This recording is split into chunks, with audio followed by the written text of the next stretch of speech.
Hi, this is Tarangela Bobette, founder of Two Prince Bakery Theater. Today I want to share a recipe for mac and cheese for gluten intolerance.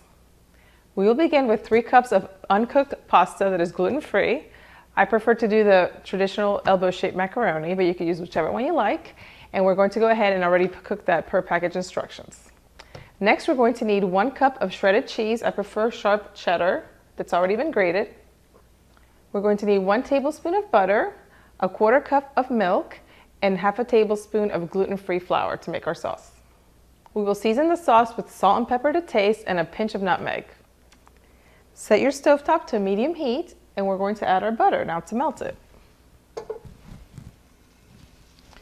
Start stirring this up, and when you get the butter nice and melted, you can start adding your gluten-free flour to cook it.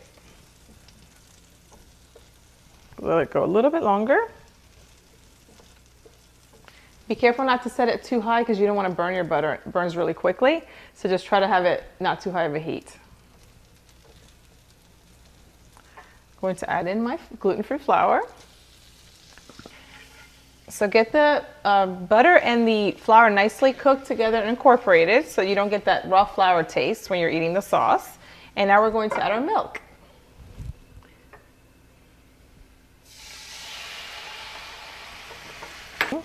So turn it down a little bit to low so we don't burn it.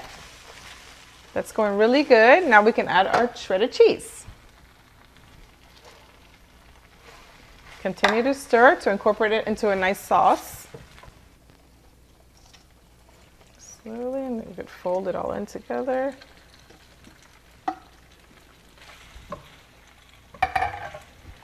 Now we could turn off the stove and just mix it all in. Now that we've gotten the sauce mixed in with the pasta, we're ready to add our seasonings. Salt to taste,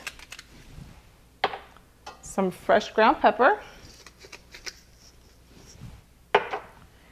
and I always like to put a pinch of nutmeg in my macaroni and cheese. Get that mixed in all nice and even to get all the flavors distributed. Okay, now we're ready to serve. And here you have it, gluten-free macaroni and cheese. Enjoy.